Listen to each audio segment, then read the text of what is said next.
Welcome to the Deal by Me podcast, where we ask guests to tell us your story.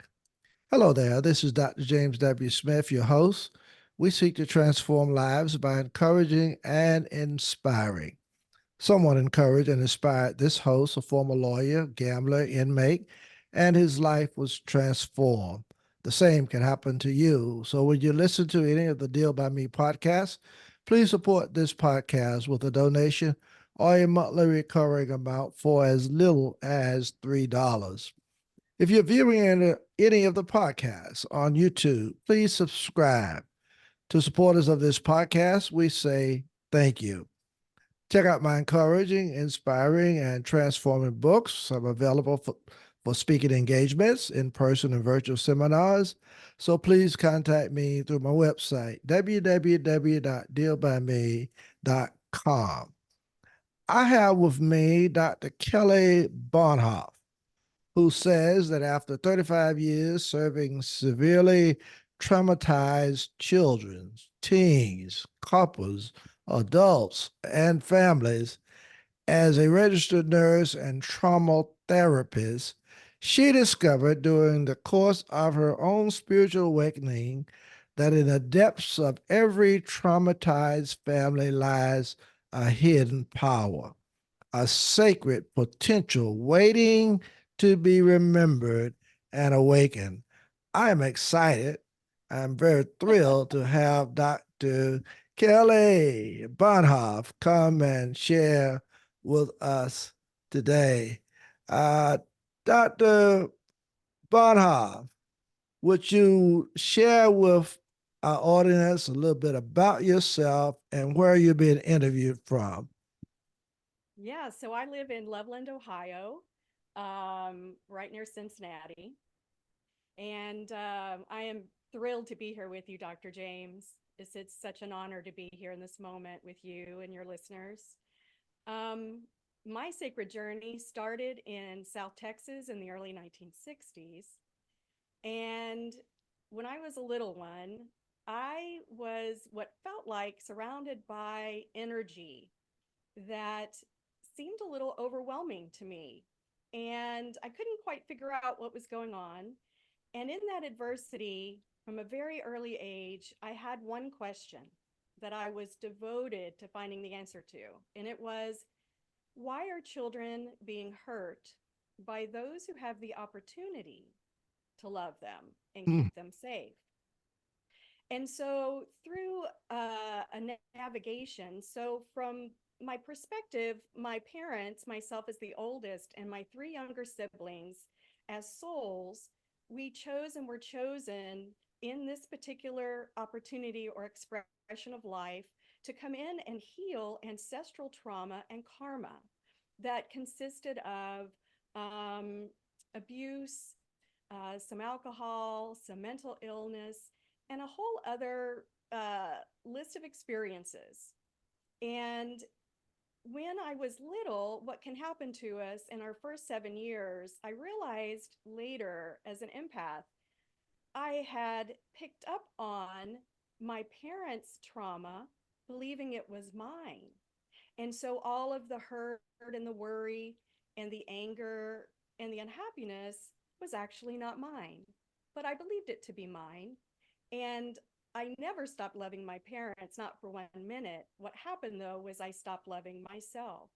And so when I believe at that point, very young, that I'm unlovable, unworthy, or not enough, then every belief I hold from that point forward begins to echo. And so, what the journey for me has been as the oldest and as navigating family is in 2020, as we know, we had something called the pandemic, what I call pause, or the possibility of aligning to universal source energy, pause.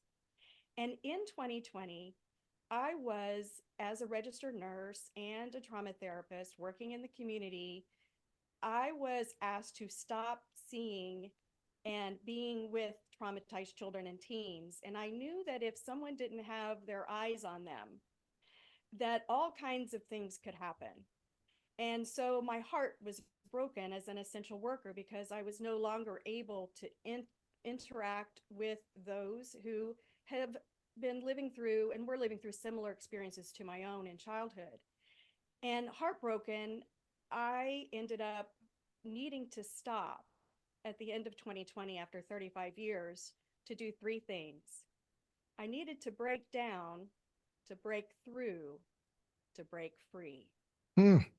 Huh. And going through that process, now I share with families that through that awakening process, now I realized that our beautiful, brave, and brilliant families, souls that came into this life together, came to assist humanity to heal trauma, unlock their hidden power, and remember what is sacred.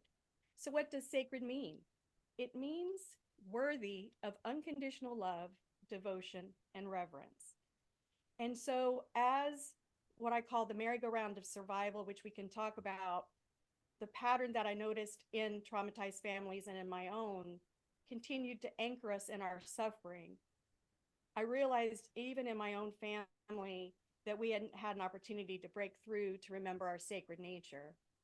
So, what I'd like to share is that from my perspective, trauma is any shock or distress in our lived experience that impacts our mental, emotional, physical, and spiritual ability to align, balance, and connect our mind, body, and spirit. So Okay. as we, yeah, so as we parachuted in, we just got into an energy that separated us from our mind, body, and spirit, and we are recovering from that trauma. Okay, I assume that a lot of this that you're talking about is what you've also shared in your book. Am I correct? Yes. Okay, well then let's just get into a little bit of it about your book, because obviously your background is very interesting, very compelling, and think it's one that it will really be very beneficial to listeners of this podcast. So let me ask you the first question that most people ask, especially Okay. when they write a book, and that is, what inspired you or gave you this idea to write your book? Dr. James, I was struggling at the end of 2020 with a tremendous amount of mental and physical pain that I'd been carrying for more than 15 years. And I was on many prescription medications, one of them opioids to help with my back pain. And the pain was just getting worse. And so I tried something new, which was acupuncture. And when I went into acupuncture and energy healing, because we all are energy at our fundamental level, the acupuncture that day, the very first time, opened up my energy system, or what is known as my chakras. And that day, I had a dream, a vision, which pulled me from this physical realm into the realm of what some people would refer to as heaven or pure love and sacred energy. And in that dream, which is what I talk about in the book, was an opportunity for me to understand that I didn't have a family life, that my family is life itself. And when I came out of that dream, I knew that I was on a journey, which took me 3 years to write this book, to finally heal all mental, emotional, and physical pain. No more medications. My energy aura is clear. And the book was based on visions, dreams, downloads, inspired ideas that birthed this book into the world. So it came from the process of awakening through this breakthrough process. Yeah. Dr. Keller, you are sharing quite a bit, and we want to try to digest it as we move forward. Um, and I'm gathering from your experience, your training, being a doctor, I believe in psychology. Am I correct about that? I think It's, I'm yes, marriage and okay. family therapy. So, yes, Okay, the yeah, science of therapy. Yeah. okay. Trauma. Uh, Mm-hmm. so go back because I'm interested in, I think listeners of this podcast would be interested in the same thing. If you had the opportunity to kind of talk to your younger self, and what advice would you give her? Give to you. What advice would you give? Because I'm a little curious because I'm trying to figure out exactly, you know, where you are, and I want you to be open, and I want my listeners to feel you and see you. So I'm asking these in-depth questions so they can get a good feel for Dr. Bohnhoff.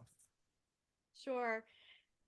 So, as a little girl, I was responsible for parents and the children uh, that were born after me. So, there was a lot of responsibility when I was little, and there was a lot of heavy, what I call heavy energy around me at all times. And when I was 10, I made a decision to go on an overnight. And my inner guidance system, which I wasn't connected to at the time, said, don't go to the overnight.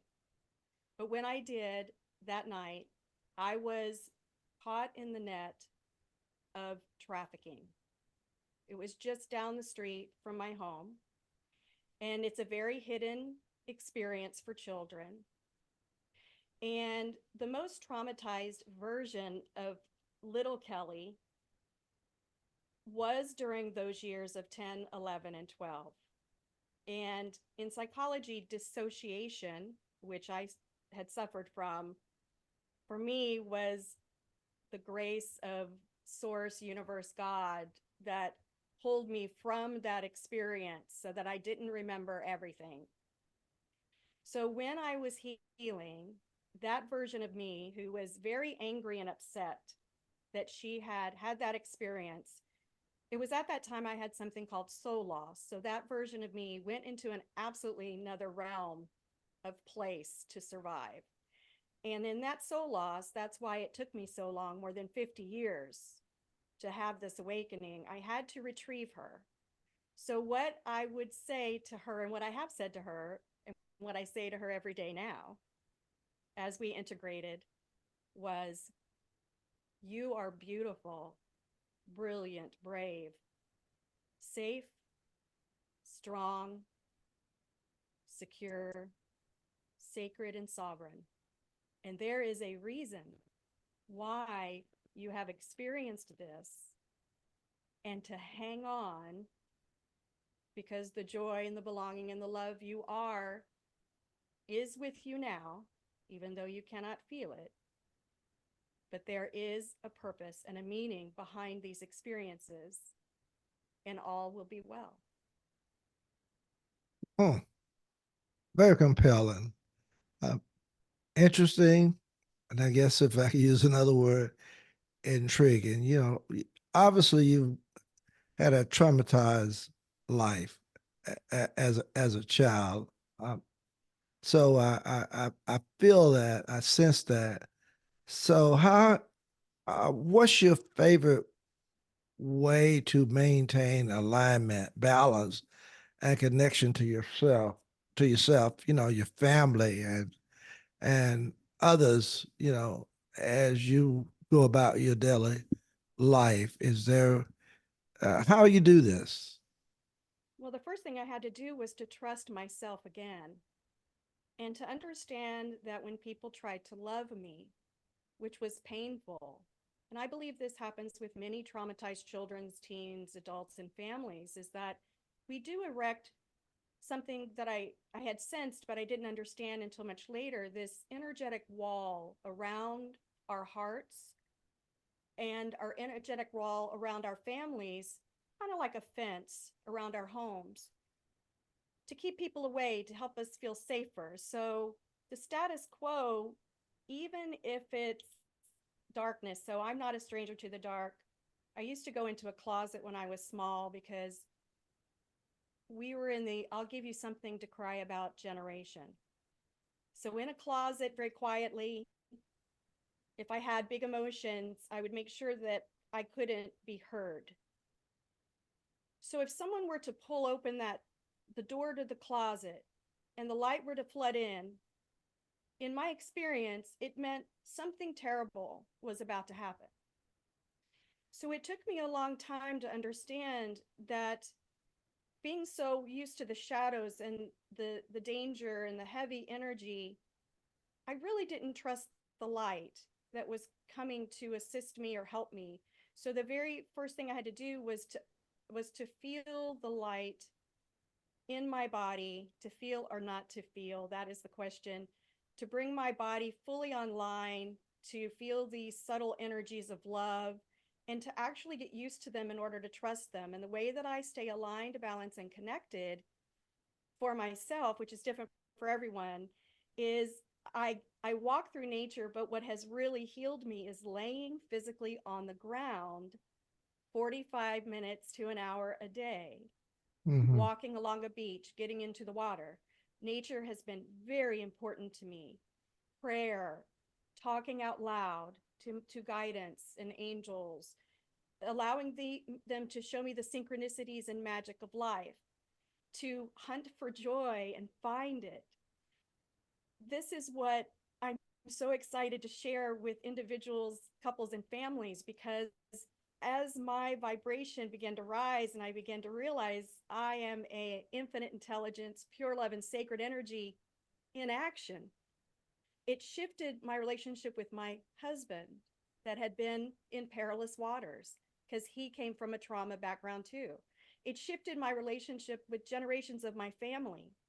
And so for the last 3 years, with intention, attention, and inspired action, we have healed and are in the process of healing generations of family that we never believed would ever heal.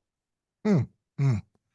Well, exciting. Kelly, I am a minister. And one of the things that I like to do is to bring guests on who have had some of the similar experiences, and who have overcome. And in doing so, I always ask them if somebody else is listening to this podcast who may have had some similar experiences, maybe not exactly like you have or any other guests that I have on my podcast, but depression, they've been traumatized. They are trying to work their way out of whatever situation they find themselves in. If that's the case, and I ask you that, what would you say to this person listen to the podcast that will be encouraging, inspiring, and transforming to them? What I would say is the very first thing that I had to understand was so many moments in the momentum of the old thoughts, words, beliefs, emotions, feelings, and actions were like a runaway train. They had been that way my whole life, so I couldn't pull the emergency brake on a runaway train because I had tried that many times. And I am so thankful to still be on this earth because there are so many times I just wanted to take the exit. It was too hard for me here. It felt very overwhelming. So the first thing I understood was I can't pull the emergency brake on a runaway train. I had inherited certain beliefs that were not mine, certain emotions that were not mine. So the first thing I had to do was slow the momentum of the old thoughts, the old way of speaking, belief system, emotions, feelings, and actions that were in the heavier energy, the feeling of self-hatred, of lack of self-trust or respect or honor towards myself first. So know thyself. So what helped me was I remembered when we were in school, they taught us that if someone was on fire, they were to stop, drop, and roll. And I remember this very clearly. And I was so glad to never have seen that happen in my experience in childhood. But it reminded me that what I learned to do was when I was surrounded in an environment of old energy, negative energy, heavy energy that was creating sadness and overwhelm, overburden, overschedule, I would do three things inherently, naturally. I chose to stop and be still, drop into three deep breaths. We forget to breathe quite a bit. Stop, drop, and then be. Mm, Be in the present moment and understand that anything, so it's not trial and error, it's trial and mirror. So my inner world is mirrored to me in everything around me. So if what's mirroring is heaviness and sadness and gossip and the world is going to heck in a handbasket and all of that, then there's a part of my inner world that is still waiting to be aligned, balanced, and connected to my sacred nature. mm, That's all that it is. That's all that it ever was. And anyone in any place at any time, it's completely free. Stop, drop, and be. mm. And just know that life is happening for you. In my experience, I created these opportunities, and so did my family, to heal the inherited trauma of the lifetimes and the lifelines that we came into. And so my parents and my siblings, we are one microcosm of sacred family. And that helped me to move into self-honoring, which is self-love, self-compassion, self-forgiveness, self-trust, and self-care. And then I could turn to parent or parents or those who had played the role of villain in my 10, 11, and 12-year-old years. And I could turn to them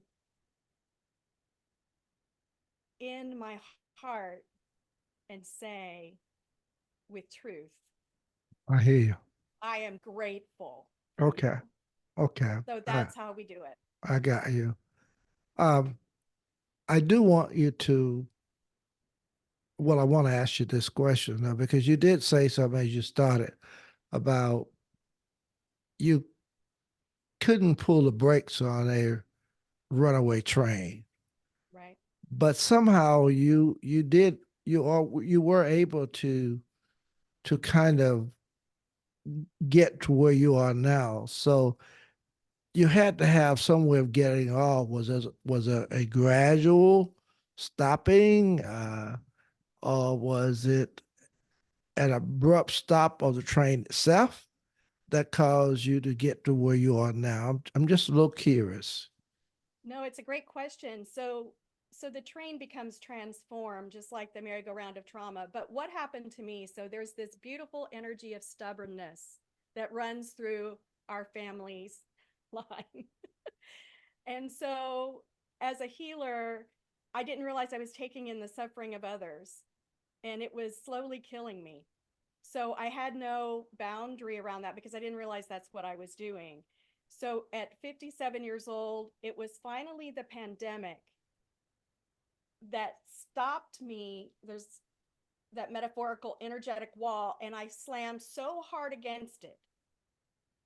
And I was so, as Dan Johnson in your interview before, there is a desperation and a moment of surrender that occurred for me. And I just gave way. I let go of knowing or understanding what was going to happen next. And Okay, I asked for help for the first time, which is very hard for me. So asking for help was the key, I and got the you. dream came. And so Okay, that's how mine happened. But I slammed up against that wall my whole life. okay. I I Yeah. think I I think I hear you. Listeners don't go to place. I've got a few more questions we want to ask of Dr. Kelly Bohnhoff. So hang around. But first of all, I want to ask Dr. Kelly uh, if someone's interested in learning more about you, how will they get your book? Are you, could you give us your website or any other Sure. information that you So can the book looks a provide? little bit like this. Okay. What's going on with my family? A Mm-hmm. roadmap to healing trauma. unlocking your Okay. hidden power and remembering what is sacred. And you can find me at onesacredfamily.com, all one Okay. word. Okay. Great. Thank you.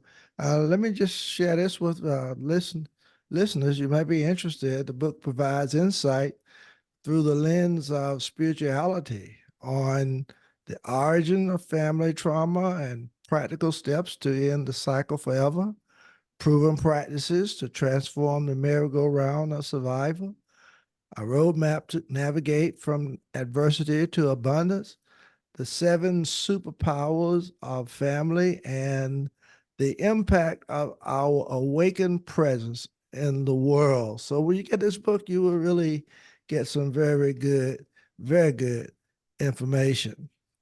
Dr. Kelly,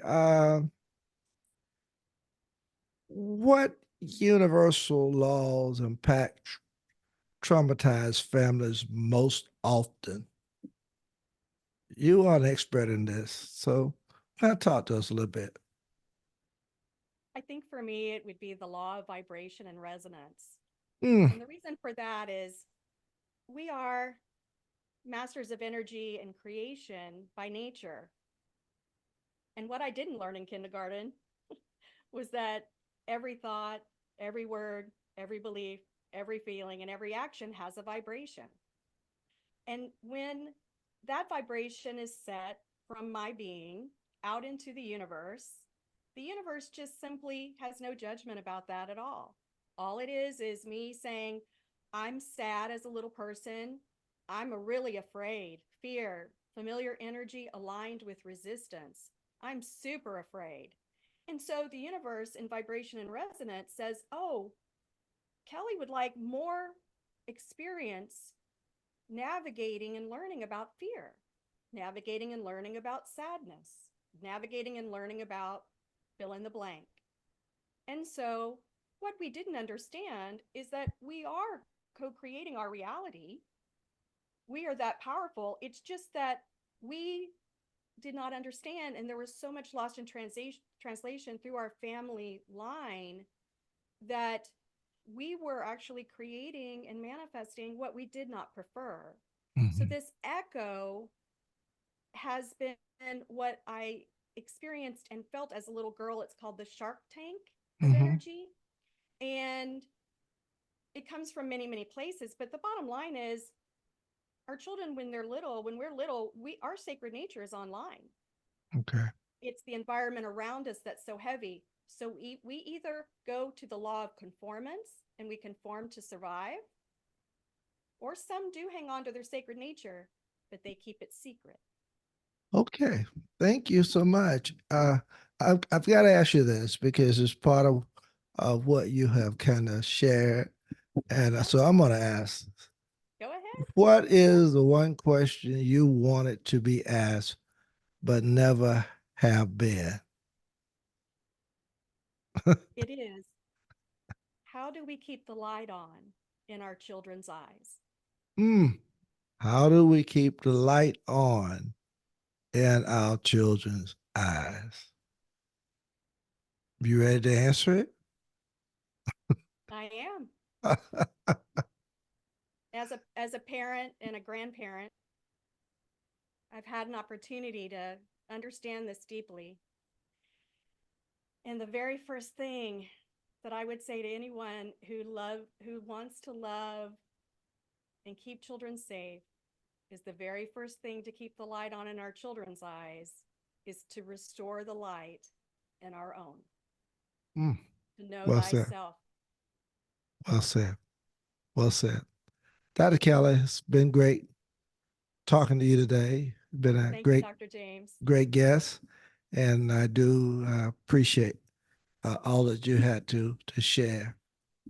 And there you have it, Dr. Kelly Bohnhoff sharing with us today. And until next time, peace and blessings be with each of you.